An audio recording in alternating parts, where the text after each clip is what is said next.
Wisconsin voters will cast their ballots in what has become the most expensive state Supreme Court race in U.S. history. The election between conservative candidate Brad Schimel and liberal candidate Susan Crawford will not only determine whether the liberals will retain their 4-3 majority on the House and the state's highest court, but it will also be the first major test to Elon Musk's political influence since Donald Trump's election victory. Not only has Musk poured millions of dollars into the race, but Musk traveled to the state last night to put his stamp on the race at a town hall in support of Schimel, where he gave out million-dollar checks to two people who signed his petition opposing so-called activist judges. I should note that Schimel did not even attend the event.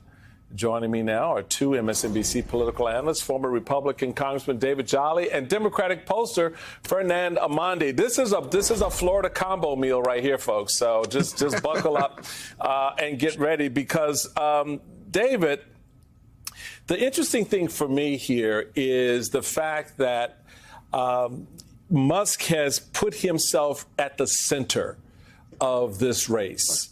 And really the center of Republican politics by throwing out and around a lot of cash and even laying out dictates on what is or what isn't in the best interest of Republicans. You have the New York Times noting no one forced Mr. Musk to visit the state, obviously. Despite entreaties from Wisconsin Republicans, President Trump declined to make a similar trip, perhaps sensing that the race is one conservatives are likely to lose than to win, and that the most prominent booster could get tagged with the blame. The point being that Trump is looking at this, all right, Musk, you go ahead and do that. So if you lose, you get all the crap that flows from it. And if it wins, if they win, I'll still get the benefit because I'm the head of the party. How do you see this race playing out vis-a-vis these two main characters, Musk and Trump?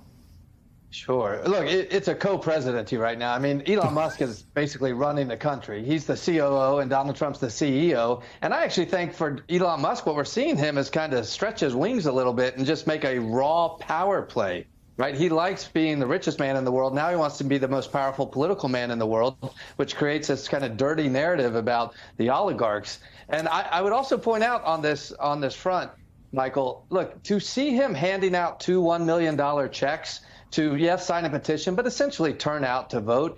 It was just a cycle or two ago when Republicans were passing voter suppression language that said you're not allowed to hand out a free water bottle to somebody standing in line who wants to vote. And Elon Musk is handing out $1 million checks to people who participate. But I think it's something that's telling about it, and I'll give a nod here to our friend Charlie Sykes, our resident Wisconsin expert. You know, he said part of what they're using the money on, the Elon Musk Republican side of the ledger, is to turn out low propensity voters, because what we saw in the data from November is one of the groups that moved towards Trump in many of these states was the low propensity voter that often doesn't turn out to vote. Right. They targeted them, they turned them out, they spent money on that turnout, and I think in Wisconsin that's what they're going for. At the end of the day, I think what you're hearing from Democrats in Wisconsin is this is about reproductive freedom, this is about gerrymandering and the ability to draw fair districts. And on the Republican side, this is about Donald Trump's agenda. Throw $100 million in the mix, and we'll see what happens tomorrow night.